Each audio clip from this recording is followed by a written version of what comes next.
आज यहाँ पर पेंशन बहाली संघर्ष समिति जिला कैथल इकाई द्वारा जिला स्तरीय प्रदर्शन किया जा रहा है, जिसमें हमें मुख्यमंत्री, उप मुख्यमंत्री और नेता विपक्ष को उपायुक्त के माध्यम से आज एक ज्ञापन सौंपेंगे, जिसके अंदर मांग हमने रखी है कि आने वाले शीतकालीन सत्र के अंदर एक विशेष प्रस्तावना पुरानी पेंशन नीति को बहाल किया जाए।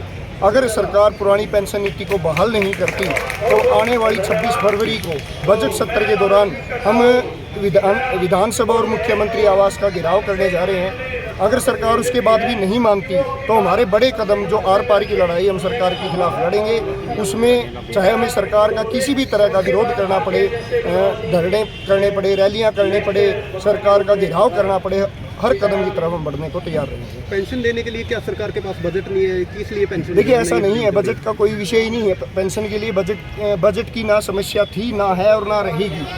आज भी हरियाणा सरकार का बजट, बहुत बड़ा बजट नेशनल पेंशन सिस्टम के नाम पर बहुराष्ट्रीय कंपनियों के अंदर लगाया जा रहा है, जिसका ना तो कर्मचारियों को फायदा और ना ही सरकार को फायदा। मैं आपको बता दूं, हमारे वेतन का 10% है और सरकार अपने खजाने से, मैं कहूँगा सरकार का खजाना नहीं, आम जनता का पैसा है, जो कि आम जनता के टैक्स के पैसा जो खजाने के अंदर जाता है, 14% NSDL के माध्यम से बहुराष्ट्रीय, जैसे पूर्व में कहा, बहुराष्ट्रीय कंपनियों में इन्वेस्ट करती है। और जो नेशनल पेंशन सिस्टम है, जो पैसे इन्वेस्ट कर दिया उसकी ना तो वापसी की गारंटी सरकार ने उसके अंदर डाली, ना ही निश्चित रिटर्न की गारंटी और ना ही निश्चित पेंशन।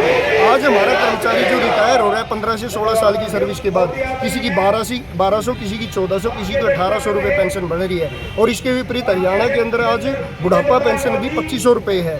दूसरी बात मैं आपको बता दूं, एक नेता विधायक बनने के बाद, सांसद बनने के बाद हर बार की अपनी अलग पेंशन का उन्होंने प्रावधान कर दिया, 4-4, 5-5 पेंशनों का।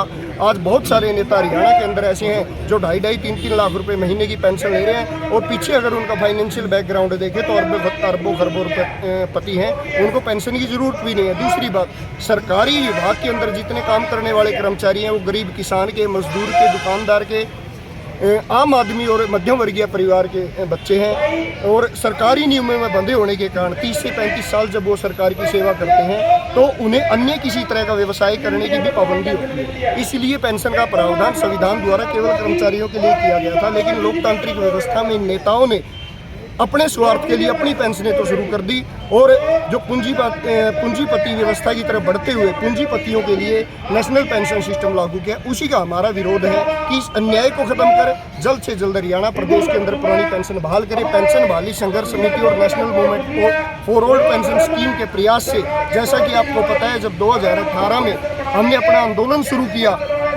तो ये कुछ जगहों से आंदोलन शुरू हुआ था, और जो प्रदेश के 24 प्रदेशों में आंदोलन, और 5 राज्यों के अंदर हमारी पुरानी पेंशन नीति बहाल हो चुकी है। अभी मैं सरकार को एक बात और चेता देना चाहता हूँ। हिमाचल का उदाहरण आपके सामने है, जहाँ पर वहाँ के मुख्यमंत्री जयराम ठाकुर जी के पास जब हम बड़ी अपनी रैली निकाल, रोष मार्च कर रहे थे, जब विधानसभा घेराव करने के लिए गए 5 मार्च को, तो हमारे ऊपर लाठी डंडे बरसाए गए, हमारे ऊपर पानी की बौछारें छोड़ी गई, केस दर्ज किए गए। उसके बावजूद भी हम नहीं रुके, हमने अपने आंदोलन को और तेज किया।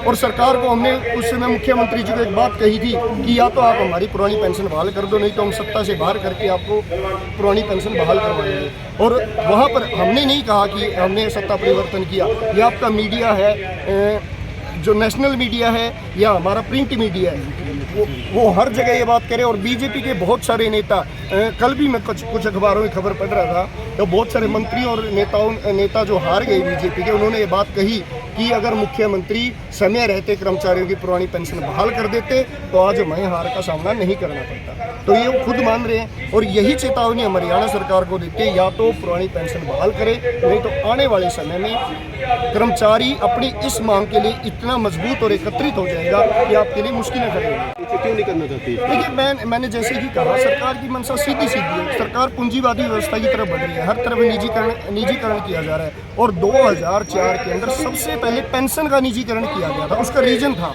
जब भी ये किसी कंपनी के पास जाते हैं, अडॉप्ट कर लो हमारे सरकारी विभाग को, ये कहा करते भाई इनको तो सामाजिक सुरक्षा बुढ़ापे में पेंशन देनी पड़ेगी, हम पेंशन नहीं देना चाहते। तो उसके लिए नेशनल पेंशन सिस्टम लागू किया गया। हमारे वेतन से भी हमारा शोषण किया जा रहा है, सरकारी खजाने से भी निकाल कर सारा का सारा पैसा। उसका उदाहरण मैं आपको एक दे देना चाहता हूँ। LIC में हमारा 33% फंड LIC उसको मैनेज करती है, और LIC का बहुत बड़ी पूंजी हज़ारों करोड़ रुपए अभी अदानी के बिजनेस में इन्वेस्ट की गई है, अदानी की कंपनियों में इन्वेस्ट की गई है। और उसके साथ साथ बता दूं SBI है, वहाँ से लाखों करोड़ रुपए का उनका लोन है। तो वो पैसा हमारा ही पैसा है जो वहाँ पे उठाया जा रहा है। इसलिए हम सरकार से निवेदन करते हैं कि आगामी शीतकालीन सत्र में पुरानी पेंशन अगर इस शीतकालीन सत्र में जो है पेंशन बहाली नहीं होती, क्या JJP का भी जो है विरोध किया जाएगा? देखिए, JJP ने 2019 के चुनाव में घोषणा पत्र के अंदर ये बात रखी थी कि जैसे ही सरकार बनेगी हम पुरानी पेंशन नीति को बहाल करेंगे। आज वादा खिलाफी कर रहे हैं, तो उस वादा खिलाफी का भी जवाब हम देंगे। इसीलिए हमने पहले ही चेतावनी लिख दी, हमारे मांग पत्र के अंदर भी ये चेतावनी लिखी है मुख्यमंत्री उप मुख्यमंत्री के नाम कि या तो पुरानी पेंशन बहाल करो, नहीं तो 26 फरवरी को हम CM हाउस का घेराव करके बैठेंगे। और जब तक पुरानी पेंशन बहाल नहीं होगी हम वहाँ से उठने वाले नहीं।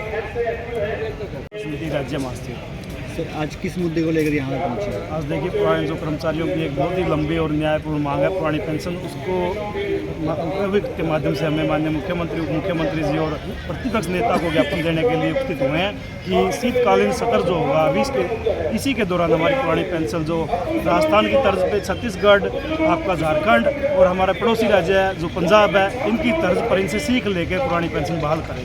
अन्यथा हम शीतकालीन सत्र के दौरान विधानसभा और माननीय मुख्यमंत्री जी के आवास का घेराव करने का काम करें। किस विभाग से है यहाँ? इसमें देखिए, ये जो 2006 के बाद का, चाहे वो किसी विभाग का और कोई भी पदाधिकारी, चाहे वो DC साहब है, वो DC साहब भी NPS में आ रहे हैं जो 2006 के बाद गए। हमारे CTM साहब है, वो भी पुरानी पेंशन से बाहर है। वो उनकी लड़ाई भी हम लड़ रहे हैं, क्योंकि वो ग्राउंड में आकर लड़ाई नहीं लड़ सकते, क्योंकि वो हमारे जो सर्विस रूल है उनसे बंधे हुए हैं। हम प्रत्येक कर्मचारी के, चाहे IAS है, HCS है, चाहे वो जो हमारा D ग्रुप का पदाधिकारी, वो कर्मचारी, वो सब यहाँ पर उपस्थित है। सर, फरवरी में आपके द्वारा घेराव किया जाएगा, तो उसके बाद अगर सरकार ने नहीं मानी तो आगे की रणनीति क्या रहेगी? देखिए, अगर सरकार समय रहते नहीं मानती तो जैसे प्रधान जी ने अभी चेताया कि जैसे हिमाचल में हमने सत्ता परिवर्तन करने का काम किया, निश्चित तौर पर हरियाणा में भी वही चीज़ दोहराई जाएगी।